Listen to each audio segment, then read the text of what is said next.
ವೀಕ್ಷಕರೇ, ಅಮೋಘ ವಾರ್ತೆಗಳಿಗೆ ಸ್ವಾಗತ. ನಾನು ನಂದಿನಿ. ಈಗ ಮುಖ್ಯಾಂಶಗಳು. ರಾಜ್ಯ ಸರ್ಕಾರದ ಮಹತ್ವಾಕಾಂಕ್ಷೆಯ ಪಂಚ ಗ್ಯಾರಂಟಿ ಯೋಜನೆಗಳನ್ನು ಯಾವುದೇ ಕಾರಣಕ್ಕೂ ನಿಲ್ಲಿಸುವುದಿಲ್ಲ. ಮಾಜಿ ಮುಖ್ಯಮಂತ್ರಿ ಸಿದ್ದರಾಮಯ್ಯ ಹೇಳಿಕೆ.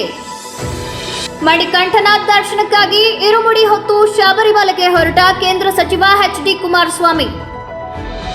ಮಹಾತ್ಮ ಗಾಂಧೀಜಿಯವರು ದೇಶದಲ್ಲಿ ರಾಮರಾಜ್ಯ ಬರಬೇಕೆಂದು ಬಯಸಿದ್ದರು. ನೀನು ಗಾಂಧೀಜಿಗಿಂತ ದೊಡ್ಡವನ, ನೀನು ತಕ್ಷಣವೇ ಬಹಿರಂಗವಾಗಿ ಕ್ಷಮೆ ಕೇಳಬೇಕು. ಕಾಂಗ್ರೆಸ್ನ ಹಿರಿಯ ನಾಯಕ ವಿ.ಎಸ್. ಉಗ್ರಪ್ಪ ಹೇಳಿಕೆ. ವಾರ್ತೆಗಳ ವಿವರ. ರಾಜ್ಯ ಸರ್ಕಾರದ ಮಹತ್ವಾಕಾಂಕ್ಷೆಯ ಪಂಚ ಗ್ಯಾರಂಟಿ ಯೋಜನೆಗಳನ್ನು ಯಾವುದೇ ಕಾರಣಕ್ಕೂ ನಿಲ್ಲಿಸುವುದಿಲ್ಲ. ಮುಂದಿನ 2 ವರ್ಷಗಳ ಕಾಲ ಮಾತ್ರವಲ್ಲ, ಮುಂಬರುವ ಚುನಾವಣೆಯಲ್ಲೂ ನಾವು ಮತ್ತೆ ಅಧಿಕಾರಕ್ಕೆ ಬರಲಿದ್ದು ಅದರ ನಂತರವೂ ಈ ಯೋಜನೆಗಳು ಮುಂದುವರಿಯಲಿವೆ ಎಂದು ಮಾಜಿ ಮುಖ್ಯಮಂತ್ರಿ ಸಿದ್ದರಾಮಯ್ಯ ಸ್ಪಷ್ಟಪಡಿಸಿದ್ದಾರೆ. ಯೋಜನೆಗಳ ಅನುಷ್ಠಾನದಲ್ಲಿ ಕಂಡುಬರುವ ಸಣ್ಣ ಪುಟ್ಟ ಲೋಪದೋಷಗಳನ್ನು ಸರಿಪಡಿಸುವ ಕೆಲಸ ನಿರಂತರವಾಗಿ ನಡೆಯುತ್ತಿದ್ದು, ಫಲಾನುಭವಿಗಳು ವಿರೋಧ ಪಕ್ಷಗಳ ಅಪಪ್ರಚಾರಕ್ಕೆ ಆತಂಕ ಪಡಬೇಕಾಗಿಲ್ಲ. ಮೊದಲ ದಿನದಿಂದಲೇ ಗ್ಯಾರಂಟಿ ಯೋಜನೆಗಳನ್ನು ವಿರೋಧಿಸುತ್ತಾ ಬಂದಿರುವ ಬಿಜೆಪಿ ಮೂಲತಃ ಬಡವರ ವಿರೋಧಿ ಪಕ್ಷವಾಗಿದೆ ಎಂದು ಸಿದ್ದರಾಮಯ್ಯ ಕಿಡಿಕಾರಿದ್ದಾರೆ. ಮೊದಲು ಗ್ಯಾರಂಟಿ ಜಾರಿಗೆ ಅಸಾಧ್ಯ ಎಂದರು. ನಂತರ ಹಣಕಾಸಿನ ಕೊರತೆಯಿಂದ ಸರ್ಕಾರ ದಿವಾಳಿಯಾಗಲಿದೆ ಎಂದರು. ಈಗ ಯೋಜನೆಗಳನ್ನು ನಿಲ್ಲಿಸಲಾಗುತ್ತದೆ ಎಂಬ ವದಂತಿ ಹಬ್ಬಿಸುತ್ತಿದ್ದಾರೆ. ಇದು ಅವರ ರಾಜಕೀಯ ಹತಾಶೆಯ ಪ್ರತೀಕ. ಅಷ್ಟೇ ಅಲ್ಲದೆ ಕರ್ನಾಟಕದಲ್ಲಿ ಗ್ಯಾರಂಟಿಗಳನ್ನು ವಿರೋಧಿಸುವ ಬಿಜೆಪಿ ಮಧ್ಯಪ್ರದೇಶ, ಬಿಹಾರ ಮತ್ತು ಪಶ್ಚಿಮ ಬಂಗಾಳದಂತಹ ರಾಜ್ಯಗಳಲ್ಲಿ ಇದೇ ಯೋಜನೆಗಳನ್ನು ನಕಲು ಮಾಡಿ ಅಧಿಕಾರಕ್ಕೆ ಬಂದಿದೆ. ಆದರೆ ಅಲ್ಲಿ ಇವುಗಳನ್ನು ಸಂಪೂರ್ಣವಾಗಿ ಜಾರಿಗೆ ತರಲು ಅವರಿಗೆ ಸಾಧ್ಯವಾಗುತ್ತಿಲ್ಲ. ಮುಖ್ಯಮಂತ್ರಿಯಾಗಿ 5 ಯೋಜನೆಗಳನ್ನು ಯಶಸ್ವಿಯಾಗಿ ಜಾರಿಗೊಳಿಸಿದ್ದಲ್ಲದೆ ರಾಜ್ಯದ ಆರ್ಥಿಕತೆಯ ಮೇಲೆ ಯಾವುದೇ ದುಷ್ಪರಿಣಾಮ ಬೀರದಂತೆ ನಿರ್ವಹಿಸಿದ್ದೇನೆ. ಸದ್ಯ ಕರ್ನಾಟಕ ರಾಜ್ಯವು ತಲಾವಾರು ಆದಾಯದಲ್ಲಿ ದೇಶದಲ್ಲಿ ಮುಂಚೂಣಿಯಲ್ಲಿದೆ ಹಾಗೂ ಜಿಎಸ್ಟಿ ಸಂಗ್ರಹದಲ್ಲಿ ಮಹಾರಾಷ್ಟ್ರದ ನಂತರ ದೇಶದಲ್ಲೇ 2ನೇ ಸ್ಥಾನದಲ್ಲಿದೆ. ರಾಜ್ಯದ ಖಜಾನೆ ಖಾಲಿಯಾಗಿದ್ದರೆ ಅಥವಾ ಸರ್ಕಾರ ದಿವಾಳಿಯಾಗಿದ್ದರೆ ಇಂತಹ ಐತಿಹಾಸಿಕ ಆರ್ಥಿಕ ಸಾಧನೆ ಮಾಡಲು ಸಾಧ್ಯವಿರುತ್ತಿತ್ತೆ. ಯೋಜನೆಗಳು ಕೇವಲ ಅರ್ಹರಿಗೆ ಮಾತ್ರ ಸಿಗಬೇಕು. ದುರಾಸೆಗೆ ಬಲಿಬಿದ್ದು ಸರ್ಕಾರಕ್ಕೆ ಮೋಸ ಮಾಡಿ ಅನರ್ಹರು ಗ್ಯಾರಂಟಿ ಯೋಜನೆಗಳ ಲಾಭ ಪಡೆಯುವುದು ಕಾನೂನು ಉಲ್ಲಂಘನೆ ಮಾತ್ರವಲ್ಲ, ರಾಜ್ಯದ ಜನತೆಗೆ ಬಗೆಯುವ ದ್ರೋಹವಾಗಿದೆ. ಇಂತಹ ಅನರ್ಹರನ್ನು ತಡೆಗಟ್ಟುವುದು ಚುನಾಯಿತ ಸರ್ಕಾರದ ಕರ್ತವ್ಯವಾಗಿದೆ. ಈ ವಿಷಯದಲ್ಲಿ ವಿರೋಧ ಪಕ್ಷಗಳು ರಾಜಕೀಯ ಲಾಭಕ್ಕಾಗಿ ಅಪಪ್ರಚಾರ ಮಾಡುವುದನ್ನು ಬಿಟ್ಟು ಅರ್ಹರಿಗೆ ಯೋಜನೆಗಳನ್ನು ತಲುಪಿಸಲು ಸರ್ಕಾರಕ್ಕೆ ನೆರವಾಗಬೇಕು ಎಂದು ಹೇಳಿದರು. ಕೇಂದ್ರ ಸಚಿವರಾದ ಎಚ್.ಡಿ. ಕುಮಾರಸ್ವಾಮಿ ಅವರು ವಿಶೇಷ ಪೂಜೆ ಸಲ್ಲಿಸಿ ಇರುಮುಡಿ ಹೊತ್ತು ಶಬರಿಮಲೆ ಯಾತ್ರೆ ಕೈಗೊಂಡಿದ್ದಾರೆ. ಕೇಂದ್ರ ಸಚಿವರಾದ ಎಚ್.ಡಿ. ಕುಮಾರಸ್ವಾಮಿ ಅವರು ಮಣಿಕಂಠನ ದರ್ಶನಕ್ಕಾಗಿ ಶಬರಿಮಲೆಗೆ ಹೊರಟಿದ್ದಾರೆ. ಕುಮಾರಸ್ವಾಮಿಯವರು ಪಡಿಪೂಜೆ, ಪುಷ್ಪಾಭಿಷೇಕ ಪೂಜೆ ಮಾಡಿಸಿದ್ದಾರೆ. ಪೂಜೆ ಬಳಿಕ ಅಯ್ಯಪ್ಪ ಮಾಲೆ ಹಾಕಿಕೊಂಡು ಇರುಮುಡಿ ಹೊತ್ತು ಕುಮಾರಸ್ವಾಮಿ ಶಬರಿಮಲೆ ಯಾತ್ರೆ ಕೈಗೊಂಡಿದ್ದಾರೆ. ಕೇಂದ್ರ ಸಚಿವ ಕುಮಾರಸ್ವಾಮಿ ಜೊತೆಯಲ್ಲಿ ಜೆಡಿಎಸ್ ನಾಯಕರು ಸಹ ಮಾಲೆ ಹಾಕಿ ಅಯ್ಯಪ್ಪ ದರ್ಶನಕ್ಕೆ ತೆರಳುತ್ತಿದ್ದಾರೆ. ಸುರೇಶ್ ಬಾಬು, ಭೋಜೇಗೌಡ ಸೇರಿದಂತೆ ಹಲವು ಜೆಡಿಎಸ್ ನಾಯಕರು ಕುಮಾರಸ್ವಾಮಿ ಜೊತೆಯಲ್ಲಿ ಶಬರಿಮಲೆಗೆ ಹೊರಟಿದ್ದಾರೆ. ಕೇರಳದ ಪತನಂತಿಟ್ಟ ಜಿಲ್ಲೆಯ ಪಶ್ಚಿಮ ಘಟ್ಟಗಳಲ್ಲಿರುವ ಪ್ರಸಿದ್ಧ ಹಿಂದೂ ಪುಣ್ಯಕ್ಷೇತ್ರವೇ ಶಬರಿಮಲೆ. ಸ್ವಾಮಿ ಅಯ್ಯಪ್ಪನಿಗೆ ಮುಡಿಪಾಗಿರುವ ದೇವಾಲಯವಾಗಿದ್ದು ಸಮುದ್ರ ಮಟ್ಟದಿಂದ ಸುಮಾರು 3,000 ಅಡಿ ಎತ್ತರದಲ್ಲಿದೆ. ಪ್ರತಿ ವರ್ಷ ಲಕ್ಷಾಂತರ ಭಕ್ತರು ಇಲ್ಲಿಗೆ ಭೇಟಿ ನೀಡುತ್ತಾರೆ.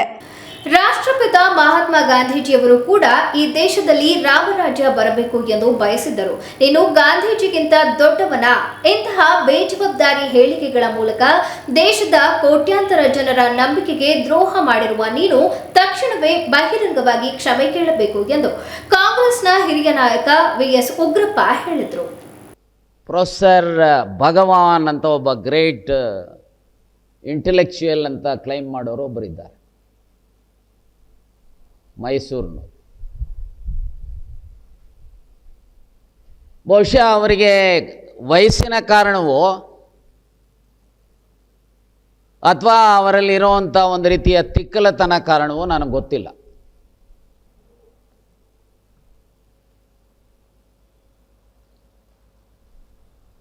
ನಾನು ಅನೇಕ ಸಾರಿ ಇಗ್ನೋರ್ ಮಾಡಬೇಕು ಅಂತ ಅನಿಸಿತ್ತು. ಆದರೆ ಮೊನ್ನೆ 3 ದಿವಸದ ಹಿಂದೆ ಹಾವೇರಿನಲ್ಲಿ ಮಹರ್ಷಿ ವಾಲ್ಮೀಕಿ ಬರೆದಿರುವಂಥ ರಾಮಾಯಣದ ಬಗ್ಗೆ ಒಂದು ರೀತಿಯ ತಾತ್ಸಾರದಿಂದ ಕೆಟ್ಟ ರೀತಿಯಲ್ಲಿ ಮಾತನಾಡಿದ್ದಾರೆ.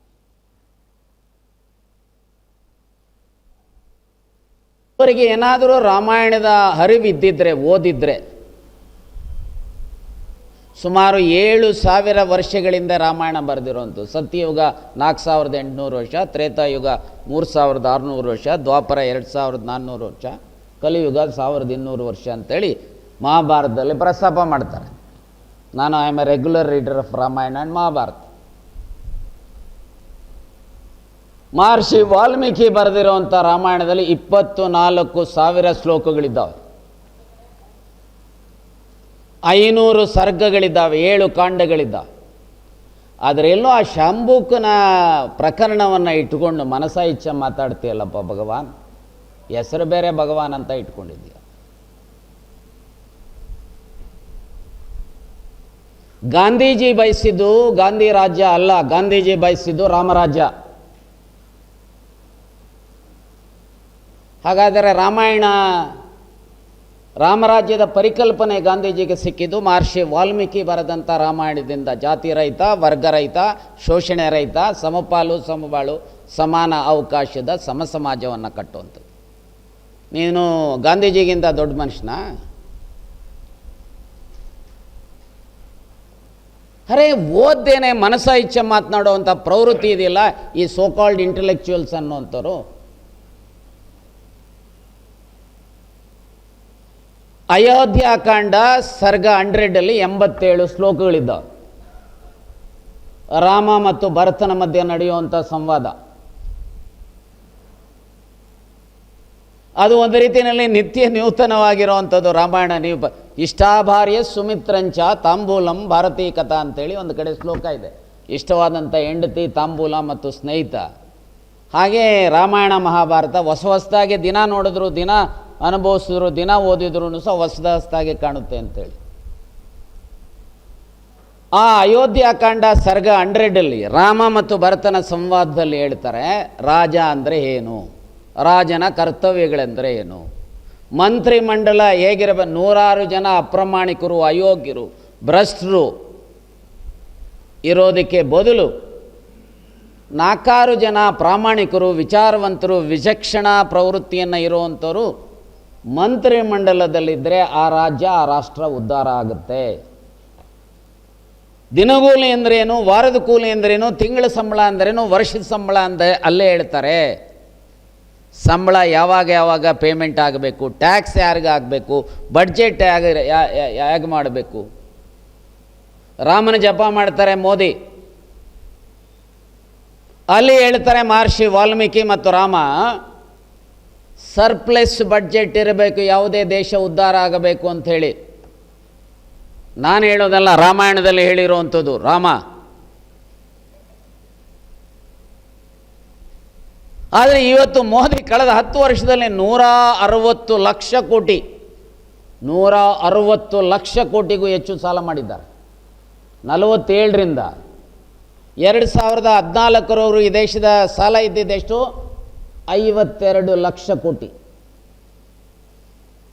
ಈ 10 ವರ್ಷದಲ್ಲಿ ಸಾಲ ಜಾಸ್ತಿಯಾಗಿ ಇವತ್ತು ಆ್ಯಸ್ ಆನ್ ಟುಡೇ 216,95,000 ಕೋಟಿ ಸಾಲ ಆಗಿದೆ. ನಾನು ಯಾಕೆ ಇದನ್ನು ಹೇಳಿದೆ ಅಂತಂದರೆ, ಈ ರೀತಿ ಸಮಸ್ಯೆಗಳಿಗೆ, ಈ ದೇಶದ ಎಲ್ಲ ವಿಚಾರಗಳಿಗೆ ರಾಮಾಯಣ ಸುಮಾರು 390 ಭಾಷೆಗಳಲ್ಲಿ ರಾಮಾಯಣ ತರ್ಜಮೆ ಆಗಿದೆ. ರಾಷ್ಟ್ರಕವಿ ಕುವೆಂಪುರವರು ರಾಮಾಯಣ ದರ್ಶನಂ ಬರೆದಿದ್ದಾರೆ. ರಾಜಗೋಪಾಲಾಚಾರಿ ಅವರು ಇಂಗ್ಲೀಷ್ನಲ್ಲಿ ರಾಮಾಯಣ ಬರೆದಿದ್ದಾರೆ. ಕಂಬರಾಮಾಯಣ ಇದೆ.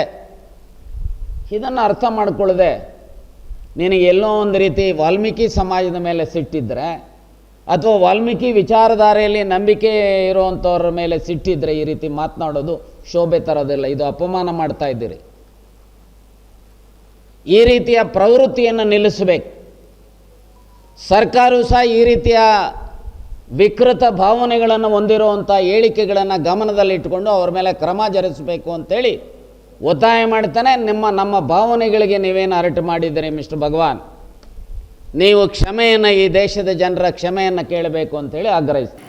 ಬೇಲೂರು ಪಟ್ಟಣದ ಜೂನಿಯರ್ ಕಾಲೇಜು ಮೈದಾನದ ಹಿಂಭಾಗದ ಗುಡಿಸಲು ಮನೆಗಳ ಆವರಣದಲ್ಲಿ ಶಾಸಕ ಎಚ್ ಕೆ ಸುರೇಶ್ ಅವರ ಅಧ್ಯಕ್ಷತೆಯಲ್ಲಿ ಆಶ್ರಯ ಸಮಿತಿ ಸಭೆ ನಡೆಯಿತು. ಸಭೆಯಲ್ಲಿ ಮಾತನಾಡಿದ ಶಾಸಕ ಎಚ್.ಕೆ. ಸುರೇಶ್, ಆಶ್ರಯ ಯೋಜನೆಯಡಿ ಅರ್ಹ ಫಲಾನುಭವಿಗಳಿಗೆ ಪಾರದರ್ಶಕವಾಗಿ ನಿವೇಶನ ಹಂಚಿಕೆ ಮಾಡುವ ಪ್ರಕ್ರಿಯೆ ನಡೆಯುತ್ತಿದೆ. ಈ ಹಿಂದೆ 54 ಅರ್ಜಿಗಳಿತ್ತು. ಹಳೆಯ ಅರ್ಜಿಗಳನ್ನು ಸೇರಿಸಿ ಒಟ್ಟು 61 ಅರ್ಜಿಗಳನ್ನು ಪರಿಗಣಿಸಲಾಗಿದೆ. ಒಟ್ಟು 192 ಸೈಟ್ಗಳ ಪೈಕಿ ಮೊದಲ ಹಂತದಲ್ಲಿ 64 ಫಲಾನುಭವಿಗಳಿಗೆ ನಿವೇಶನ ಹಂಚಿಕೆ ಮಾಡಲಾಗುತ್ತಿದೆ. ಪರಿಶಿಷ್ಟ ಜಾತಿ, ಪರಿಶಿಷ್ಟ ಪಂಗಡ ಹಾಗೂ ಅಂಗವಿಕಲರಿಗೆ ಆದ್ಯತೆ ನೀಡಲಾಗಿದ್ದು, ಕಳೆದ 15 ದಿನಗಳಿಂದ ಅಧಿಕಾರಿಗಳು ದಾಖಲೆಗಳ ಪರಿಶೀಲನೆ ನಡೆಸುತ್ತಿದ್ದಾರೆ. ರಾಜೀವ್ ಗಾಂಧಿ ಆಶ್ರಯ ಯೋಜನೆಯಡಿ ಫಲಾನುಭವಿಗಳ ಪಟ್ಟಿಯನ್ನು ಸಮಿತಿಯಲ್ಲಿ ಅನುಮೋದಿಸಿ ಸರ್ಕಾರಕ್ಕೆ ಕಳುಹಿಸಲಾಗುವುದು. ಅನುಮೋದನೆ ದೊರೆತ ತಕ್ಷಣ ಹಕ್ಕುಪತ್ರ ವಿತರಣೆಗೆ ಕ್ರಮ ಕೈಗೊಳ್ಳಲಾಗುವುದು ಎಂದು ಹೇಳಿದರು. ಈ ಸಂದರ್ಭದಲ್ಲಿ ಆಶ್ರಯ ಸಮಿತಿ ಸದಸ್ಯ ಇಕ್ಬಾಲ್, ತಹಸೀಲ್ದಾರ್ ಶ್ರೀಧರ್ ಕಂಕನವಾಡಿ, ಪುರಸಭೆ ಆರೋಗ್ಯ ಅಧಿಕಾರಿ ಲೋಹಿತ್ ಹಾಗೂ ಫಲಾನುಭವಿಗಳು ಉಪಸ್ಥಿತರಿದ್ದರು. ಕಾಂಗ್ರೆಸ್ ಪಕ್ಷ ರಾಜ್ಯದಲ್ಲಿ ಅಧಿಕಾರದಲ್ಲಿದ್ದರೂ ಜಿಲ್ಲೆ ರಾಜಕೀಯವಾಗಿ ತಬ್ಬಲಿಯಾಗಿದೆ. ಜಿಲ್ಲೆಯಿಂದ ಏಕೈಕ ಕಾಂಗ್ರೆಸ್ ಶಾಸಕರಾಗಿ ಆಯ್ಕೆಯಾಗಿರುವ ಕೆಎಂ ಶಿವಲಿಂಗೇಗೌಡರಿಗೆ ಸಚಿವ ಸ್ಥಾನ ನೀಡುವ ಮೂಲಕ ಕಾಂಗ್ರೆಸ್ ಪಕ್ಷವನ್ನ ಗಟ್ಟಿಗೊಳಿಸಲು ರಾಜ್ಯ ಮತ್ತು ಕೇಂದ್ರ ಮುಖಂಡರು ಮುಂದಾಗಬೇಕು ಎಂದು ಮಾಜಿ ಶಾಸಕ ಸಿಎನ್ ಪುಟ್ಟೇಗೌಡ ಆಗ್ರಹಿಸಿದರು. ಸುದ್ದಿಗೋಷ್ಠಿಯಲ್ಲಿ ಮಾತನಾಡಿದ ಅವರು, ಸರ್ಕಾರ ರಚನೆಯಾದ 3 ವರ್ಷಗಳಿಂದ ಹೊರಗಿನವರನ್ನೇ ಉಸ್ತುವಾರಿ ಸಚಿವರನ್ನಾಗಿ ನೇಮಿಸುತ್ತಿರುವ ಕಾರಣ ಅವರಿಂದ ನೊಂದ ಕಾರ್ಯಕರ್ತರ, ಜನಸಾಮಾನ್ಯರ ಸಮಸ್ಯೆಗೆ ಪರಿಹಾರ ಸಿಗುವುದು ಕಷ್ಟವಾಗುತ್ತಿದೆ. ಇದಕ್ಕೆ ಪರಿಹಾರವಾಗಿ ಕೆಎಂ ಶಿವಲಿಂಗೇಗೌಡರು ಸಂಪುಟದಲ್ಲಿ ಸಚಿವರಾಗಿ ಉಸ್ತುವಾರಿ ಸಚಿವರಾದರೆ ಜಿಲ್ಲೆಯ ಜನರಿಗೆ ಪ್ರತಿದಿನ ಸಿಗುವಂತಾಗುತ್ತದೆ. ಜಿಲ್ಲೆಯಲ್ಲಿನ ಬಡವರ, ರೈತರ, ಕೂಲಿ ಕಾರ್ಮಿಕರ ಉದ್ಧಾರಕ್ಕಾಗಿಯಾದರೂ ಹೈಕಮಾಂಡ್ ಕರುಣೆ ತೋರಬೇಕು ಎಂದು ಹೇಳಿದರು. ಈ ಜಿಲ್ಲೆ ಎಲ್ಲೋ ಒಂಥರ ರಾಜಕೀಯ ತಬ್ಲೀತನ ತೋರಿಸ್ತಾ ಇದೆ. ಏನೇ ಹೊರಗಡೆ ಬಂದಿಲ್ಲಿ ಉಸ್ತುವಾರಿ ಸಚಿವರನ್ನ ಇವ್ರನ್ನ ಹಾಕಿದ್ರು ಬಡವರಿಗೆ ಸಿಕ್ಕೋದು ಕಷ್ಟ ಆಗುತ್ತೆ. ಏನೋ ಬಂದು ಸರ್ಕಾರಿ ಕಾರ್ಯಕ್ರಮಗಳನ್ನ ಸರ್ಕಾರಿ ಆಫೀಸಿಗೆ ತಕ್ಕಂತೆ ಮಾಡ್ಬೋದು. ಈ ಜಿಲ್ಲೆಯಲ್ಲಿ ಒಡನಾಟ ಇಟ್ಕೊಂಡು ಈ ಜಿಲ್ಲೆ ಬಡವ ಕಾಯ್ತಿರ್ತಾರಲ್ಲ ಅವ್ರ ಕಷ್ಟನ ಕೇಳೋದಿಕ್ಕೆ ಖಂಡಿತ ನಮ್ಮ ಜಿಲ್ಲೆಯವರಿಗೆ ಏನು ಈ ತಬ್ಲೀತನ ಇದೆ, ಜಿಲ್ಲೆಗೆ ರಾಜಕೀಯ ತಬ್ಲೀತನ, ಅದನ್ನು ಹೋಗಲಾಡಿಸಿ ಅದನ್ನು ತುಂಬಲಿಕ್ಕಾಗಿ ಶಿವಲಿಂಗೇಗೌಡರು ಕೂಡ ಭಾಳ ಪ್ರಯಾಸಪಟ್ಟು ಗೆದ್ದು ಬಂದಂಥ ಏಕೈಕ ಸದಸ್ಯ ಈ ಜಿಲ್ಲೆಯಲ್ಲಿ. ದಯಮಾಡಿ ಅವ್ರಿಗೂ ಕೂಡ ಏನಿವತ್ತು ಸೋನಿಯಾ ಗಾಂಧಿ ಮೇಡಮರಾಗಲಿ, ರಾಹುಲ್ ಗಾಂಧಿಯವರಾಗಲಿ ಮತ್ತು ನಮ್ಮ ರಾಜ್ಯದ ಮುಖ್ಯಮಂತ್ರಿಗಳು ಡಿ.ಕೆ. ಶಿವಕುಮಾರ್ ಅವರಾಗಿರಲಿ ಅಥವಾ ಸಿದ್ದರಾಮಯ್ಯನವರು ಅಥವಾ ಯಾರೇ ಇದಕ್ಕೆ ಸಂಬಂಧಪಟ್ಟಂಥ ತೀರ್ಮಾನ ಮಾಡುವ ಕಾಂಗ್ರೆಸ್ಸಿನ ಹೈಕಮಾಂಡ್ ಅಂತ ಏನು ಹೇಳಿಸ್ಕೊಂತ ಇದೆ, ಹಿರಿಯರು ಖರ್ಗೆ ಅಂತ ಎಲ್ಲ ಇದ್ದಾರೆ, ಅವರೆಲ್ಲರೂ ಕೂಡ ಈ ಜಿಲ್ಲೆ ಮೇಲೆ ಎಲ್ಲೋ ಒಂದು ಕಡೆ ತಮ್ಮ ಕರುಣೆ ಇಟ್ಟಾದರೂ ಸರಿ ಒಂದು ಅವಕಾಶನ ಮಾಡಿಕೊಡ್ಬೇಕು. ಇಲ್ಲಿ ಇರತಕ್ಕಂಥ ಬಡವರಿಗಾಗಿ ಈ ಶಿವಲಿಂಗೇಗೌಡರಿಗೆ ಒಂದು ಅವಕಾಶನ ಮಾಡಿಕೊಡ್ಬೇಕು, ಮಂತ್ರಿ ಮಾಡಬೇಕು. ಅವರು ಕೂಡ 4ನೇ ಸಲ ಗೆದ್ದಿರೋದು, ಭಾಳ ಪ್ರಯಾಸಪಟ್ಟು ರಾಜಕೀಯದಲ್ಲಿ ಬಂದವರು. ದಯಮಾಡಿ ಅವರಿಗೆ ಒಂದು ಅವಕಾಶನ ನಿಮ್ಮ ಮೂಲಕ ಈ ಜಿಲ್ಲೆಯ ಜನರ ಪರವಾಗಿ, ನಿಮ್ಮೆಲ್ಲರ ಪರವಾಗಿ ನಾನು ವಿನಂತಿನ ಮಾಡ್ತೀನಿ ಹೈಕಮಾಂಡ್ಗೆ. ಮತ್ತು ಈ ವೇಳೆ ಪಕ್ಷದ ಬ್ಲಾಕ್ ಕಾಂಗ್ರೆಸ್ ಅಧ್ಯಕ್ಷ ಎಂ.ಕೆ. ಮಂಚೇಗೌಡ, ಜಿಲ್ಲಾ ಪ್ರಧಾನ ಕಾರ್ಯದರ್ಶಿ ಅಗ್ರಹಾರ ಗಿರೀಶ್ ಹಾಜರಿದ್ದರು. ಬೇಲೂರು ತಾಲೂಕಿನ ಬೆಕ್ಕೋಡು ಸಮೀಪದ ರಘುನಂದನ್ ಅವರ ಮನೆಯ ಬಳಿ ಕಾಡಾನೆಯೊಂದು ಏಕಾಏಕಿ ಕಾಣಿಸಿಕೊಂಡು ಅವರನ್ನ ಓಡಿಸಿಕೊಂಡು ಬಂದ ಘಟನೆ ತಡರಾತ್ರಿ ನಡೆದಿದೆ. ಕಾಡಾನೆಯನ್ನು ಗಮನಿಸಿದ ರಘುನಂದನ್ ಅವರು ಸಮಯ ಪ್ರಜ್ಞೆ ಪ್ರದರ್ಶಿಸಿ ಸುರಕ್ಷಿತ ಸ್ಥಳಕ್ಕೆ ಓಡಿ ಹೋಗಿದ್ದರಿಂದ ಪ್ರಾಣಾಪಾಯದಿಂದ ಸ್ವಲ್ಪದರಲ್ಲೇ ಪಾರಾಗಿದ್ದಾರೆ. ಘಟನೆಯಿಂದ ಕೆಲಕಾಲ ಗ್ರಾಮಸ್ಥರಲ್ಲಿ ಆತಂಕದ ವಾತಾವರಣ ನಿರ್ಮಾಣವಾಗಿದ್ದು, ಕಾಡಾನೆಗಳ ನಿರಂತರ ಓಡಾಟದಿಂದ ಜನರು ಭಯಭೀತರಾಗಿದ್ದಾರೆ. ಅದೃಷ್ಟವಶಾತ್ ಯಾವುದೇ ಪ್ರಾಣಹಾನಿ ಅಥವಾ ಗಾಯಗಳಾಗಿಲ್ಲ. ಕಾಡಾನೆಗಳ ಹಾವಳಿ ಹೆಚ್ಚುತ್ತಿರುವ ಹಿನ್ನೆಲೆಯಲ್ಲಿ ಅರಣ್ಯ ಇಲಾಖೆ ತಕ್ಷಣ ಕ್ರಮ ಕೈಗೊಂಡು ಗ್ರಾಮಗಳಿಗೆ ನುಗ್ಗುತ್ತಿರುವ ಆನೆಗಳನ್ನು ಕಾಡಿನತ್ತ ಮರಳಿಸುವಂತೆ ಸ್ಥಳೀಯರು ಆಗ್ರಹಿಸಿದ್ದಾರೆ. ರಂಗಭೂಮಿಯಲ್ಲಿ ಆಸಕ್ತಿ ಹೊಂದಿರುವ ಪ್ರತಿಭೆಗಳನ್ನು ಗುರುತಿಸಿ ಅವರಿಗೆ ವೃತ್ತಿಪರ ಮಟ್ಟದ ತರಬೇತಿ ನೀಡುವ ಉದ್ದೇಶದಿಂದ ಹಾಸನದಲ್ಲಿ 10 ದಿನಗಳ ವಿಶೇಷ ರಂಗ ಅಭಿನಯ ತರಬೇತಿ ಶಿಬಿರವನ್ನು ಆಯೋಜಿಸಲಾಗಿದೆ ಎಂದು ರಂಗಕರ್ಮಿ ಮಧುಸೂದನ್ ತಿಳಿಸಿದರು. ಸಂಸ್ಕೃತಿ ಟ್ರಸ್ಟ್ ಹಾಸನ ಆಯೋಜಿಸುತ್ತಿರುವ ರಂಗ ಅಭಿನಯ ತರಬೇತಿ ಶಿಬಿರ ಇದೇ ತಿಂಗಳು 18ನೇ ತಾರೀಕಿನಿಂದ 28ನೇ ತಾರೀಕುವರೆಗೆ 10 ದಿನಗಳ ಕಾಲ ನಡೆಯುತ್ತೆ. ಅದರಲ್ಲಿ ನಾನು ಸಹ ಒಂದು 2 ದಿನ ತರಗತಿಯನ್ನು ತಗೊಳ್ತಾ ಇದ್ದೀನಿ. ಈ ಶಿಬಿರದಲ್ಲಿ ಆಂಗಿಕ ಅಭಿನಯ ಅಂತಂದರೆ ದೇಹಕ್ಕೆ ಮತ್ತು ಸಂಬಂಧಪಟ್ಟಂತಹ ಬಾಡಿ ಲ್ಯಾಂಗ್ವೇಜ್ ಕ್ಲಾಸ್ಗಳನ್ನು ಮಾಡ್ತೀವಿ. ಜೊತೆಗೆ ವಾಚಿಕ ಅಭಿನಯ ಅಂತಂದರೆ ಸ್ಪೀಚ್ಗೆ ಸಂಬಂಧಪಟ್ಟಂಗೆ ಸ್ಪೀಚ್ ಕ್ಲಾರಿಟಿ, ಡೈಲಾಗ್ ಡೆಲಿವರಿ, ಯಾವ ರೀತಿ ಮಾತಾಡಬೇಕು, ಪದಗಳನ್ನು ಯಾವ ರೀತಿ ಹೊಡ್ಕೋಬೇಕು, ಕನ್ನಡ ಭಾಷೆಯ ಪದಗಳನ್ನು ಯಾವ ರೀತಿ ಫುಲ್ ಸ್ಟಾಪು ಕಾಮಗಳನ್ನು ಕೊಟ್ಟು ಯಾವ ರೀತಿಯನ್ನು ಮಾತಾಡಬೇಕು, ಆ ಥರದ ವಾಚಿಕ ಅಭಿನಯದ ಬಗ್ಗೆ ಒಂದಿಷ್ಟು ತರಗತಿಗಳನ್ನು ಇರುತ್ತೆ. ಸಾತ್ವಿಕ ಅಭಿನಯ ಅಂತಂದರೆ ರಸಗಳಿಗೆ ಸಂಬಂಧಪಟ್ಟಂಗೆ, ಭಾವಗಳಿಗೆ ಸಂಬಂಧಪಟ್ಟಂಗೆ ಯಾವ್ಯಾವ ರಸಗಳು ಯಾವ್ಯಾವ ರೀತಿ ಕೆಲಸ ಮಾಡ್ತವೆ, ಅದರಲ್ಲಿ ಸ್ಥಾಯಿ ಭಾವ ಯಾವುದು, ಸಂಚಾರಿ ಭಾವಗಳು ಯಾವುದು, ಈ ಥರದಕ್ಕೆ ಸಂಬಂಧಪಟ್ಟಂಗೆ ಒಂದಿಷ್ಟು ಸಾತ್ವಿಕ ಅಭಿನಯಗಳಿರುತ್ತೆ. ಧ್ವನಿ ವ್ಯಾಯಾಮ ಇರುತ್ತೆ. ಧ್ವನಿಯ ಏರಿಳಿತಗಳು, ಬೇಸ್ ವಾಯ್ಸಲ್ಲಿ ಮಾತಾಡೋದು ಹೆಂಗೆ, ಗಟ್ಟಿಯಾಗಿ ಮಾತಾಡೋದು ಹೆಂಗೆ, ಈ ಥರದ ಧ್ವನಿಯ ಏರಿಳಿತಗಳು, ಧ್ವನಿಗೆ ಸಂಬಂಧಪಟ್ಟಂಗೆ ತರಗತಿಗಳಿರುತ್ತೆ. ದೈಹಿಕ ಚಟುವಟಿಕೆಗಳು, ಒಂದಿಷ್ಟು ಎಕ್ಸಸೈಸ್ಗಳಿರ್ತವೆ. ಬಾಡಿ ಲ್ಯಾಂಗ್ವೇಜ್ಗೆ ಸಂಬಂಧಪಟ್ಟಂಗೆ ಎಕ್ಸಸೈಸ್ಗಳಿರ್ತವೆ. ಥಿಯೇಟ್ರ್ ಗೇಮ್ಸ್ಗಳಿರ್ತವೆ. ಒಟ್ಟು ಇದೆಲ್ಲವನ್ನು ಇಟ್ಕೊಂಡು 10 ದಿನಗಳ ಕಾಲ ಬೇರೆ ಬೇರೆ ಕಡೆಯಿಂದ ಬೇರೆ ಬೇರೆ ತರಗತಿ ಮಾಡೋದಕ್ಕೆ ಬೇರೆ ಬೇರೆಯವರು ಟೀಚರ್ಸ್ಗಳನ್ನು ಬರ್ತಾರೆ ಇದಕ್ಕೆ. ಅದರಲ್ಲಿ ಮೊದಲ 2 ದಿನ ನಾನು ತರಗತಿಯನ್ನು 18 ಮತ್ತು 19ಕ್ಕೆ ಮಾಡ್ತಾಯಿದ್ದೀನಿ. ಒಟ್ಟು ಅಭಿನಯಕ್ಕೆ ಸಂಬಂಧಪಟ್ಟಂಗೆ ಒಟ್ಟು 10 ದಿನದಲ್ಲಿ ನಾವು ಏನು ಕವರ್ ಮಾಡೋಕ್ಕೆ ಸಾಧ್ಯ ಆಗುತ್ತೋ ಅಷ್ಟು ಅಭಿನಯ ಪದ್ಧತಿಗಳನ್ನು ತರಗತಿಗಳನ್ನು ಅದರಲ್ಲಿ ಮಾಡ್ತೀವಿ. ಅದನ್ನು ಪತ್ರಿಕಾಗೋಷ್ಠಿಯಲ್ಲಿ ಪ್ರದೀಪ್, ಬಿಆರ್ ಬೊಮ್ಮೇಗೌಡ, ಆರ್ಬಿ ಶಂಕರ್, ಮಮತೇಶ್ ಇತರರು ಹಾಜರಿದ್ದರು. ಈಗ ಜಾಹೀರಾತು. ಅಜ್ಜಿಯ ಅಡುಗೆ ಅವಳ ಕೈ ರುಚಿಯೊಳಗೆ ನಿಮ್ಮ ಮನೆ ಅಡುಗೆಗೆ ನೈಜ ರುಚಿ ಬೇಕಾದರೆ ಕಲ್ಪ ತೆಂಗಿನೆಣ್ಣೆ. ನನ್ನ ಆರೋಗ್ಯ, ಸೌಂದರ್ಯ ಮತ್ತು ಶಕ್ತಿಯ ರಹಸ್ಯ ಕಲ್ಪ ತೆಂಗಿನೆಣ್ಣೆ. ಪ್ರತಿ ಹನಿಯಲ್ಲೂ ಶುದ್ಧತೆಯನ್ನು ಅನುಭವಿಸಿ. ಕಲ್ಪ ತೆಂಗಿನೆಣ್ಣೆ, ಇದು ಕ್ಯಾಂಪ್ಕೋ ಉತ್ಪನ್ನ.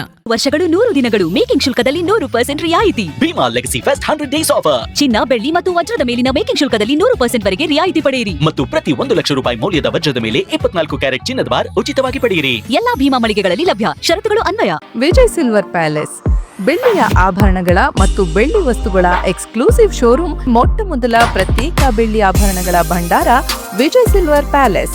ನಮ್ಮಲ್ಲಿ ಎಲ್ಲ ಮಾದರಿಯ 92.5 ಹಾಲ್ಮಾರ್ಕ್ನ ಬೆಳ್ಳಿಯ ಆಭರಣಗಳು ದೊರೆಯುತ್ತವೆ. ಗೋಲ್ಡ್ ಪ್ಲೇಟೆಡ್ ಆಂಟಿಕ್ ನೆಕ್ಲೆಸ್ಗಳು, ಜುಮ್ಕಿಗಳು, ಸೊಂಟದ ಡಾಬುಗಳು, ಟೆಂಪಲ್ ಡಿಸೈನ್ ಬಳೆಗಳು, ತೋಡುಬಂದಿಗಳು, ಎಮರಾಲ್ಡ್ ವಸ್ತುಗಳು, ಪ್ರತಿನಿತ್ಯ ಹೊಸ ಡಿಸೈನ್ಗಳು ಇಲ್ಲಿ ಲಭ್ಯವಿದೆ. ದೇವರ ವಿಗ್ರಹಗಳು, ಬೆಳ್ಳಿಯ ದೀಪಗಳು, ಬೆಳ್ಳಿ ತಟ್ಟೆ, ಬೆಳ್ಳಿ ಚೊಂಬು, ಪೂಜಾ ಸಾಮಗ್ರಿಗಳು, ಬೆಳ್ಳಿಯ ದೇವರ ಮಂಟಪಗಳು ದೊರೆಯುತ್ತವೆ. Vijay silver palace, Subhash square, Devigere circle, Hassan. Contact 9060133333. The future belongs to those who prepare for it today. Jaya Techno School. Admissions now open. Welcome to a campus where smart classrooms, robotics labs, and AI-assisted learning make every day an adventure. Where coding, STEM, and 3D innovation workshops turn curious kids into confident creators. Our digital library, language labs, and experienced faculty ensure every child reaches their fullest potential. While our sports complex, arts wing, music rooms, and student wellness center make sure they thrive, not just survive. Your child's safety, always our priority.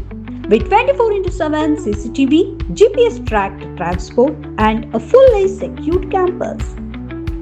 Jaya Techno School. Smart learning, safe campus, bright futures. Admissions are open. Seats are filling fast. Call today. Visit our campus. Secure your child's tomorrow. For more details, contact Jaya Techno School. KSRTC Layout, 60 feet road behind Central School, Alsikere Road, BT Koppal, Hassan. Mobile 9964984575, 94494000455.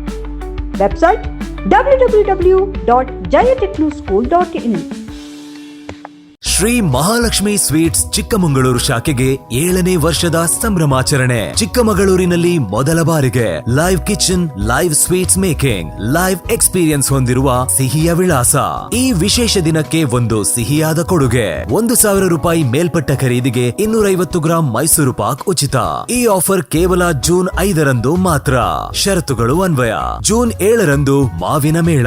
ನಮ್ಮ live kitchen ನಲ್ಲಿ ತಯಾರಾದ ಋತುವಿನ ಅತ್ಯುತ್ತಮ ಮಾವಿನ ಸಿಹಿಗಳು. ಷರತ್ತುಗಳು ಅನ್ವಯ. ಮೈಸೂರಿನ ಖ್ಯಾತಿ, ಚಿಕ್ಕಮಗಳೂರಿನ ಪ್ರೀತಿ. ವಿಳಾಸ MG ರಸ್ತೆ, opposite to old town police station, Chikkamagaluru. ನಿಮ್ಮ ಅಮೂಲ್ಯ ಪ್ರೀತಿ ನಮ್ಮ ಯಶಸ್ಸಿನ ನಿಜವಾದ ಶಕ್ತಿ. ಸರ್ವರಿಗೂ ಆತ್ಮೀಯ ಸ್ವಾಗತ. ಶ್ರೀ ಮಹಾಲಕ್ಷ್ಮಿ ಸ್ವೀಟ್ಸ್ ಗೋಮತಿ ಕಲ್ಯಾಣ ಮಂಟಪ 14 ವಸಂತಗಳನ್ನು ಪೂರೈಸಿ 15ನೇ ವರ್ಷಕ್ಕೆ ಪಾದಾರ್ಪಣೆ ಮಾಡುತ್ತಿರುವ ನಮ್ಮ ಗೋಮತಿ ಕಲ್ಯಾಣ ಮಂಟಪವನ್ನ ಹೊಚ್ಚ ಹೊಸ ರೂಪದಲ್ಲಿ ನಿಮ್ಮ ಮುಂದೆ ಪ್ರಸ್ತುತಪಡಿಸುತ್ತಿದ್ದೇವೆ. ಅತ್ಯಾಧುನಿಕವಾಗಿ ನವೀಕರಣಗೊಂಡ ಕಲ್ಯಾಣ ಮಂಟಪದಲ್ಲಿ 1200 ಜನರು ಕೂರಬಹುದಾದಂತಹ ಬ್ಯಾಂಕ್ವೆಟ್ ಹಾಲ್ ಹಾಗೂ 700 ಜನರು ಊಟ ಮಾಡಬಹುದಾದ ಡೈನಿಂಗ್ ಹಾಲ್ ಇದ್ದು, ಮದುವೆ, ಬೀಗರ ಔತಣ, ನಾಮಕರಣ ಮತ್ತು ಎಲ್ಲ ಶುಭ ಸಮಾರಂಭಗಳಿಗೆ ಸಸ್ಯಾಹಾರಿ ಮತ್ತು ಮಾಂಸಾಹಾರಿ ಔತಣಗಳಿಗೆ ಹಾಲ್ ಅನ್ನ ನೀಡಲಾಗುತ್ತದೆ. 4 ಎಕರೆಗೂ ಅಧಿಕ ಜಾಗದಲ್ಲಿ ವಾಹನಗಳಿಗೆ ಉತ್ತಮವಾದ ಪಾರ್ಕಿಂಗ್ ವ್ಯವಸ್ಥೆ ಸಹ ಲಭ್ಯವಿದೆ. ನಿಮ್ಮ ಕುಟುಂಬದ ಸುಂದರ ಕಾರ್ಯಕ್ರಮಗಳನ್ನ ಅತ್ಯುತ್ತಮ ಕ್ಷಣಗಳನ್ನಾಗಿ ಮಾರ್ಪಾಡಾಗಿಸಲು ಒಂದು ಒಳ್ಳೆಯ ಜಾಗ, ಅದುವೇ ನಮ್ಮ ಗೋಮತಿ ಕಲ್ಯಾಣ ಮಂಟಪ. ಗೋಮತಿ ಕಲ್ಯಾಣ ಮಂಟಪ, ಕೋಟ್ ಹೊಸ ಬಸ್ ನಿಲ್ದಾಣದ ಹತ್ತಿರ, ಚನ್ನಪಟ್ಟಣ ಬಡಾವಣೆ, ಹೊಳೆನರಸೀಪುರ ರಸ್ತೆ, ಹಾಸನ. ಬುಕಿಂಗ್ ಹಾಗೂ ಹೆಚ್ಚಿನ ಮಾಹಿತಿಗಾಗಿ ಸಂಪರ್ಕಿಸಿ 9484827261 ಮತ್ತು 8970568666. ಮತ್ತೊಮ್ಮೆ ಅಮೋಘ ವಾರ್ತೆಗಳಿಗೆ ಸ್ವಾಗತ. ಖಾತೆ ಬದಲಾವಣೆ ಪ್ರಕ್ರಿಯೆಯಲ್ಲಿ ಉಂಟಾಗಿರುವ ವಿಳಂಬ ಹಾಗೂ ಆಡಳಿತಾತ್ಮಕ ನಿರ್ಲಕ್ಷ್ಯವನ್ನ ಖಂಡಿಸಿ ಕರ್ನಾಟಕ ರಾಜ್ಯ ರೈತ ಸಂಘದ ಮುಖಂಡರು ಮತ್ತು ಪದಾಧಿಕಾರಿಗಳು ಹಾಸನ ಉಪವಿಭಾಗಾಧಿಕಾರಿ ಕಚೇರಿ ಎದುರು ತೀವ್ರ ಪ್ರತಿಭಟನೆ ನಡೆಸಿದರು. ಈ ವೇಳೆ ಸುದ್ದಿಗಾರರೊಂದಿಗೆ ಮಾತನಾಡಿದ ರೈತ ಸಂಘದ ಮುಖಂಡ ಕಣಗಲ್ ಮೂರ್ತಿ, ಎಸಿ ಕಚೇರಿ ಮುಂದೆ ಹಾಕಲಾಗಿರುವ ನ್ಯಾಯಾಲಯ ಎಂಬ ನಾಮಫಲಕವನ್ನು ಕೂಡಲೇ ತೆರವುಗೊಳಿಸಬೇಕು. ಸಾರ್ವಜನಿಕರ ಸಮಸ್ಯೆಗಳಿಗೆ ನ್ಯಾಯಯುತವಾಗಿ ಸ್ಪಂದನೆ ಸಿಗದಿರುವ ಪರಿಸ್ಥಿತಿಯಲ್ಲಿ ಇಂತಹ ಫಲಕ ಇರುವುದು ನ್ಯಾಯಾಂಗ ವ್ಯವಸ್ಥೆಗೆ ಅವಮಾನ ಮಾಡಿದಂತಾಗಿದೆ. ಕಳೆದ 1 ವರ್ಷದಿಂದ ಖಾತೆ ಬದಲಾವಣೆ ಮಾಡಿಕೊಡುವುದಾಗಿ ಅಧಿಕಾರಿಗಳು ಭರವಸೆ ನೀಡುತ್ತಲೇ ಬಂದಿದ್ದಾರೆ. ಆದರೆ ಇತ್ತೀಚೆಗೆ ಪ್ರಕರಣದ ದಾಖಲೆಗಳಲ್ಲಿಯೇ ಬದಲಾವಣೆ ಮಾಡಿ ಗೊಂದಲ ಸೃಷ್ಟಿಸಿದ್ದಾರೆ. ಸಾರ್ವಜನಿಕರು ಕಚೇರಿಗೆ ಅಲೆದಾಡುವ ಪರಿಸ್ಥಿತಿ ನಿರ್ಮಾಣವಾಗಿದ್ದು, ಸಾಮಾನ್ಯ ರೈತರ ಕೆಲಸಗಳಿಗೆ ವಿಳಂಬ ಮಾಡಲಾಗುತ್ತಿದೆ ಎಂದು ಹೇಳಿದರು. ನ್ಯಾಯಾಲಯ ಅಂತ ಏನು ಹಾಕಿದರೆ ಇದು ನ್ಯಾಯಾಲಯ ಅನ್ನೋದು ತೆಗಿಬೇಕು. ಯಾಕೆಂದರೆ ಇಡೀ ಕೋರ್ಟಿಗೆ ಅವಮರ್ಯಾದಾಗುತ್ತೆ. ಇವತ್ತು ಇವನು AC ನಡ್ತಾನಂಥ ರೀತಿ ಇದೆಯಲ್ಲ ಸರ್, ಯಾವ ಆ್ಯಂಗಲಲ್ಲಿ ಐತೆ ಸರ್, ಇವತ್ತೇ ರೆಡಿ ಮಾಡ್ತೀವಿ ಅಂತಾರೆ. 1 ವರ್ಷದಿಂದ ಹೇಳ್ತಾ ಬಂದು ಇವತ್ತು ಆ ರಿಪೋರ್ಟೇ ಚೇಂಜ್ ಮಾಡಿದ್ದಾನೆ. ಹೊಳೆನರಸೀಪುರ ತಾಲೂಕಿಗೆ ಬರೆದಿದ್ದಾನೆ ತಹಸೀಲ್ದಾರ್ರಿಗೆ. ಇವನೇನು ಮನುಷ್ಯ ಅಂತ ಕರೀತಾರೆ. ಇವ್ರು ಏನು ತಿಳ್ಕೊಂಡ್ರೆ ಗೊತ್ತಾ, ರೇವಣ್ಣನ ಎದುರಿಸಿದ್ದೀವಿ, ಇವ್ರು ಯಾರ್ರಿ ನೀವು ಯಾರ್ರಿ ಅನ್ನೋ ಮಟ್ಟಕ್ಕೆ ಮಾತಾಡ್ತಾರೆ. ಬಂದು ಆಯ್ತರ ಈ ಜಿಲ್ಲೆಯಲ್ಲಿ ಯಾರ್ಯಾರ ಬಗ್ಗೆ ಹೆಂಗಂಗೆ ಅನ್ನೋದು ಇವನಿಗೆ ಗೊತ್ತಿಲ್ಲ. ಅಣ್ಣಗೆ ಇನ್ನೂ ರೈತ ಸಂಘದ ಏನು ಅಂತ ಹೇಳಿ. ಆದರೆ ಹಾಸನ ಜಿಲ್ಲೆಯಲ್ಲಿ ನಾವು ಇವತ್ತಿಗೆ ಬಿಡೋಲ್ಲ, ಧರಣಿ ಮುಂದುವರಿಸ್ತೀವಿ. ಇಲ್ಲೇ ಅಡುಗೆ, ಊಟ, ತಿಂಡಿ ಇವನಿಗೆ ಎಚ್ಚರಿಕೆ ಆಗಬೇಕು ಇವನಿಗೆ. ಯಾಕಂದರೆ ಇವ್ನು ಲಂಚ ಕೊಟ್ಟು ಬಂದಿರೋ ಲಂಚ ಹೊಡೆಯೋದಕ್ಕಾಗಿ ಏನು ರೀ, ಮಣ್ಣು ಕಲ್ಲು ಗಣಿಗಾರಿಕೆ ನಡೀತಾ ಇದೆ. ಯಾವ್ದಾರ ಸ್ಪಾಟಿಗೆ ಹೋಯ್ದಾನೇನ್ರಿ ಇವನು? ಒಂದು ಸ್ಪಾಟಿಗೆ ಹೋಯ್ದಾನ, ಬರಲಿ ನಮ್ಮ ಜೊತೆ. ಎಷ್ಟು 1000 ಲೋಡ್ ಮಣ್ಣು ಹೊಡೆದಾರೆ ತೋರಿಸ್ಕೊಡ್ತೀವಿ, ಎಷ್ಟು ಪೆನಾಲ್ಟಿ ಆಗ್ತಾನೆ ಹಾಕ್ಲಿ. ಗಣಿಗಾರಿಕೆ ಮತ್ತು ಇವರು ತಹಸೀಲ್ದಾರ್ ಇವರೆಲ್ಲ ಒಂದಾಗಿದ್ದಾರೆ ಇವರು, ಆಯ್ತಾ? ಹಂಗಾಗಿ ಈ ವೇಸಿಯ ಇಲ್ಲಿಂದ ತೆಗೆಯೋವರೆಗೂ ನಾವು ಎತ್ತಾಳಲ್ಲ. ಹೊಳೆನರಸೀಪುರ ತಾಲೂಕಿನಲ್ಲಿ ಜೂನ್ 28ರಂದು ಹಮ್ಮಿಕೊಳ್ಳಲಾಗಿರುವ ರಾಷ್ಟ್ರೀಯ ಪಲ್ಸ್ ಪೋಲಿಯೋ ಲಸಿಕಾ ಅಭಿಯಾನವನ್ನ 100ಕ್ಕೆ 100ರಷ್ಟು ಯಶಸ್ವಿಗೊಳಿಸಲು ಎಲ್ಲ ಇಲಾಖೆಗಳ ಅಧಿಕಾರಿಗಳು ಸಮನ್ವಯತೆಯಿಂದ ಶ್ರಮಿಸಬೇಕು ಎಂದು ತಹಸೀಲ್ದಾರ್ YM ರೇಣುಕುಮಾರ್ ಹೇಳಿದರು. ಸ್ಥಳೀಯ ತಾಲೂಕು ಕಚೇರಿ ಸಭಾಂಗಣದಲ್ಲಿ ತಾಲೂಕು ಆರೋಗ್ಯ ಇಲಾಖೆ ವತಿಯಿಂದ ಆಯೋಜಿಸಲಾಗಿದ್ದ ತಾಲೂಕು ಮಟ್ಟದ ಚಲನಾ ಸಮಿತಿಯ ಪ್ರಮುಖ ಪೂರ್ವಭಾವಿ ಸಭೆಯ ಅಧ್ಯಕ್ಷತೆ ವಹಿಸಿ ಮಾತನಾಡಿದ ಅವರು, ಭಾರತವು ಈಗಾಗಲೇ ಪೋಲಿಯೋ ಮುಕ್ತವಾಗಿದ್ದರೂ ನೆರೆಹೊರೆಯ ದೇಶಗಳಲ್ಲಿ ಪ್ರಕರಣಗಳು ವರದಿಯಾಗುತ್ತಿರುವುದರಿಂದ ಮುನ್ನೆಚ್ಚರಿಕೆಯಾಗಿ ಈ ಅಭಿಯಾನವನ್ನು ಕಟ್ಟುನಿಟ್ಟಾಗಿ ನಡೆಸಲಾಗುತ್ತಿದೆ. 5 ವರ್ಷದೊಳಗಿನ ಯಾವುದೇ ಒಂದು ಮಗುವು ಸಹ ಲಸಿಕೆಯಿಂದ ವಂಚಿತವಾಗಬಾರದು. ಬಸ್ ಹಾಗೂ ರೈಲ್ವೆ ನಿಲ್ದಾಣಗಳಲ್ಲಿ ಸಂಚಾರಿ ಕೇಂದ್ರಗಳನ್ನು ತೆರೆಯಲು ಮತ್ತು ಲಸಿಕಾ ದಿನದಂದು ಮೇಲ್ಚಾರಕರ ಓಡಾಟಕ್ಕೆ ಇತರ ಇಲಾಖೆಗಳು ವಾಹನ ಸೌಲಭ್ಯ ಒದಗಿಸಲು ಸೂಚಿಸಿದರು. ತಾಲೂಕು ಆರೋಗ್ಯಾಧಿಕಾರಿ ಡಾಕ್ಟರ್ ರಾಜೇಶ್ ಅವರು ಮಾತನಾಡಿ, ಜೂನ್ 28ರ ಭಾನುವಾರ ಬೂತ್ ಮಟ್ಟದಲ್ಲಿ ಲಸಿಕೆ ಹಾಕಲಾಗುವುದು. ಆ ಬಳಿಕ ಬಾಕಿ ಉಳಿದ ಮಕ್ಕಳ ಪತ್ತೆಗಾಗಿ ಗ್ರಾಮಾಂತರದಲ್ಲಿ ಮುಂದಿನ 2 ದಿನ ಹಾಗೂ ನಗರ ಪ್ರದೇಶದಲ್ಲಿ 3 ದಿನಗಳ ಕಾಲ ಕಡ್ಡಾಯವಾಗಿ ಮನೆ ಮನೆ ಭೇಟಿ ಅಭಿಯಾನ ನಡೆಸಲಾಗುವುದು ಎಂದು ತಿಳಿಸಿದರು. ವಲಸೆ ಕಾರ್ಮಿಕರ ಮತ್ತು ಇಟ್ಟಿಗೆ ಬಟ್ಟಿಗಳ ಮಕ್ಕಳಿಗಾಗಿ ವಿಶೇಷ ಮೊಬೈಲ್ ತಂಡಗಳನ್ನು ರಚಿಸಲಾಗಿದೆ. ಅಭಿಯಾನದ ಯಶಸ್ಸಿಗಾಗಿ ಆರೋಗ್ಯ ಇಲಾಖೆಯೊಂದಿಗೆ ಮಹಿಳಾ ಮತ್ತು ಮಕ್ಕಳ ಕಲ್ಯಾಣ, ಶಿಕ್ಷಣ, ಕಂದಾಯ, ಸಮಾಜ ಕಲ್ಯಾಣ ಇಲಾಖೆ ಹಾಗೂ ಪುರಸಭೆ ಅಧಿಕಾರಿಗಳು ಜಂಟಿಯಾಗಿ ಕಾರ್ಯನಿರ್ವಹಿಸಲಿದ್ದಾರೆ ಎಂದು ಹೇಳಿದರು. ಸಭೆಯಲ್ಲಿ ತಾಲೂಕಿನ ವಿವಿಧ ಇಲಾಖೆಗಳ ಮುಖ್ಯಸ್ಥರು ಹಾಗೂ ಆರೋಗ್ಯ ಇಲಾಖೆಯ ಮೇಲ್ಚಾರಕರು ಉಪಸ್ಥಿತರಿದ್ದರು. 5 ದಶಕಗಳಿಂದ ಸಮಾಜಮುಖಿ ಸೇವಾ ಚಟುವಟಿಕೆಗಳ ಮೂಲಕ ಜನಮನ ಗೆದ್ದಿರುವ ಹಾಸನ ಲಯನ್ಸ್ ಕ್ಲಬ್ ತನ್ನ ಸುವರ್ಣ ಮಹೋತ್ಸವವನ್ನು ನಗರದ ಚನ್ನಪಟ್ಟಣದಲ್ಲಿರುವ ಗೋಮತಿ ಕಲ್ಯಾಣ ಮಂಟಪದಲ್ಲಿ ಅದ್ದೂರಿಯಾಗಿ ಆಚರಿಸಲಾಯಿತು. ಕಾರ್ಯಕ್ರಮವನ್ನು ಲಯನ್ಸ್ ಕ್ಲಬ್ ಜಿಲ್ಲಾ ಗವರ್ನರ್ ಕುಡ್ಪಿ ಅರವಿಂದ್ ಶೆಣೈ ಜ್ಯೋತಿ ಬೆಳಗಿಸುವ ಮೂಲಕ ಉದ್ಘಾಟಿಸಿ ಸಂಸ್ಥೆಯ ಸೇವಾ ಪರಂಪರೆಯನ್ನು ಶ್ಲಾಘಿಸಿದರು. ಉದ್ಘಾಟನಾ ಭಾಷಣದಲ್ಲಿ ಮಾತನಾಡಿದ ಅವರು, ಒಂದು ಸಂಸ್ಥೆ ಎಷ್ಟು ವರ್ಷಗಳ ಇತಿಹಾಸ ಹೊಂದಿದೆ ಎಂಬುದಕ್ಕಿಂತ ಸಮಾಜಕ್ಕೆ ಎಷ್ಟರ ಮಟ್ಟಿಗೆ ಸೇವೆ ಸಲ್ಲಿಸಿದೆ ಎಂಬುದು ಮುಖ್ಯ ಎಂದು ಕಿವಿಮಾತು ಹೇಳಿದರು. ಲಯನ್ಸ್ ಕ್ಲಬ್ ಎಂದರೆ ಸೇವೆಗೆ ಮತ್ತೊಂದು ಹೆಸರು. ಹಾಸನ ಲಯನ್ಸ್ ಕ್ಲಬ್ ತನ್ನ ಸುವರ್ಣ ಮಹೋತ್ಸವದ ಅಂಗವಾಗಿ ಜನಪರ ಹಾಗೂ ಶಾಶ್ವತ ಸೇವಾ ಕಾರ್ಯಕ್ರಮಗಳನ್ನು ರೂಪಿಸಿ ಮಾದರಿ ಸಂಸ್ಥೆಯಾಗಿ ಹೊರಹೊಮ್ಮಿದೆ ಎಂದು ಹೇಳಿದರು. ಹಾಸನ ಲಯನ್ಸ್ ಕ್ಲಬ್ ಅಧ್ಯಕ್ಷ ಎಚ್ ರಮೇಶ್ ಅಧ್ಯಕ್ಷೀಯ ಭಾಷಣದಲ್ಲಿ ಮಾತನಾಡಿ, ಸುವರ್ಣ ಮಹೋತ್ಸವದ ಸೇವಾ ಕಾರ್ಯಕ್ರಮಗಳಿಗೆ ಅನೇಕ ದಾನಿಗಳು ಉದಾರವಾಗಿ ಸಹಕಾರ ನೀಡಿರುವುದನ್ನು ಸ್ಮರಿಸಿದರು. ಅವರ ಕೊಡುಗೆಗಳನ್ನು ಗೌರವಿಸುವುದು ನಮ್ಮ ಕರ್ತವ್ಯ ಎಂದ ಅವರು, ತಮ್ಮ ಅವಧಿಯಲ್ಲಿ ಲಯನ್ಸ್ ಕ್ಲಬ್ ಇತಿಹಾಸದಲ್ಲೇ ಮೊದಲ ಬಾರಿಗೆ ಸದಸ್ಯರೇ ಅಭಿನಯಿಸಿದ ನಾಟಕವನ್ನು ಆಯೋಜಿಸಿ ಯಶಸ್ವಿಗೊಳಿಸಿದ್ದಾಗಿ ತಿಳಿಸಿದರು. ಇದಲ್ಲದೆ ನಗರದ ಬಿಟ್ಟಗೌಡನಹಳ್ಳಿ ವೃತ್ತದ ಬಳಿಯಿದ್ದ ಮಸಾಣಕ್ಕೆ ಕಾಯಕಲ್ಪ ನೀಡುವುದು, ಬಸ್ ತಂಗುದಾಣ ನಿರ್ಮಾಣ, ಶೌಚಾಲಯ ನಿರ್ಮಾಣ, ಉಚಿತ ಆರೋಗ್ಯ ತಪಾಸಣಾ ಶಿಬಿರಗಳು, ಮೊರಾರ್ಜಿ ಶಾಲೆಯಲ್ಲಿ ವಿದ್ಯಾರ್ಥಿಗಳಿಗಾಗಿ ಸೇವಾ ಚಟುವಟಿಕೆಗಳು, ನಗರದ ಮಿಷನ್ ಆಸ್ಪತ್ರೆ ಸಹಯೋಗದೊಂದಿಗೆ ಉಪಶಮನ ಹಾರೈಕೆ ಕೇಂದ್ರ ಸ್ಥಾಪನೆ ಸೇರಿದಂತೆ ಹಲವು ಸಮಾಜಮುಖಿ ಯೋಜನೆಗಳನ್ನು ಯಶಸ್ವಿಯಾಗಿ ಜಾರಿಗೊಳಿಸಿದ್ದೇವೆ ಎಂದು ಹೇಳಿದರು. ಕಾರ್ಯಕ್ರಮದಲ್ಲಿ ಲಯನ್ಸ್ ಕ್ಲಬ್ನ ಮಾಜಿ ಜಿಲ್ಲಾ ಗವರ್ನರ್ಗಳು, ಮಾಜಿ ಅಧ್ಯಕ್ಷರು ಹಾಗೂ ಸಂಸ್ಥೆಯ ಬೆಳವಣಿಗೆಗೆ ಕೊಡುಗೆ ನೀಡಿದ ಹಿರಿಯ ಸದಸ್ಯರನ್ನು ಸನ್ಮಾನಿಸಿ ಗೌರವಿಸಲಾಯಿತು. ಈ ಸಂದರ್ಭದಲ್ಲಿ Gomathi Dinesh, C Shivaswamy, HR Channegowda, BV Hegde, HS Manjunath Murthy, Vasanthakumar, Venkatesh Hebbar, KR Mallesh Gowda, HP Ashok Kumar ಸೇರಿದಂತೆ ಅನೇಕ ಗಣ್ಯರು, ಸದಸ್ಯರು ಹಾಗೂ ಸಾರ್ವಜನಿಕರು ಉಪಸ್ಥಿತರಿದ್ದರು. ಕೊನೆಯಲ್ಲಿ ಮತ್ತೊಮ್ಮೆ ಮುಖ್ಯಾಂಶಗಳು. ರಾಜ್ಯ ಸರ್ಕಾರದ ಮಹತ್ವಾಕಾಂಕ್ಷೆಯ ಪಂಚ ಗ್ಯಾರಂಟಿ ಯೋಜನೆಗಳನ್ನು ಯಾವುದೇ ಕಾರಣಕ್ಕೂ ನಿಲ್ಲಿಸುವುದಿಲ್ಲ, ಮಾಜಿ ಮುಖ್ಯಮಂತ್ರಿ ಸಿದ್ದರಾಮಯ್ಯ ಹೇಳಿಕೆ. ಮಣಿಕಂಠನ ದರ್ಶನಕ್ಕಾಗಿ ಇರುಮುಡಿ ಹೊತ್ತು ಶಬರಿಮಲೆಗೆ ಹೊರಟ ಕೇಂದ್ರ ಸಚಿವ ಎಚ್.ಡಿ. ಕುಮಾರಸ್ವಾಮಿ. ಮಹಾತ್ಮ ಗಾಂಧೀಜಿಯವರು ದೇಶದಲ್ಲಿ ರಾಮರಾಜ್ಯ ಬರಬೇಕೆಂದು ಬಯಸಿದ್ದರು. ನೀನು ಗಾಂಧೀಜಿಗಿಂತ ದೊಡ್ಡವನ, ನೀನು ತಕ್ಷಣವೇ ಬಹಿರಂಗವಾಗಿ ಕ್ಷಮೆ ಕೇಳಬೇಕು. ಕಾಂಗ್ರೆಸ್ನ ಹಿರಿಯ ನಾಯಕ ವಿಎಸ್ ಉಗ್ರಪ್ಪ ಹೇಳಿಕೆ. ಮುಂದಿನ ವಾರ್ತಾ ಸಂಚಿಕೆಯಲ್ಲಿ ಮತ್ತೊಮ್ಮೆ ಭೇಟಿಯಾಗೋಣ. ನಮಸ್ಕಾರ.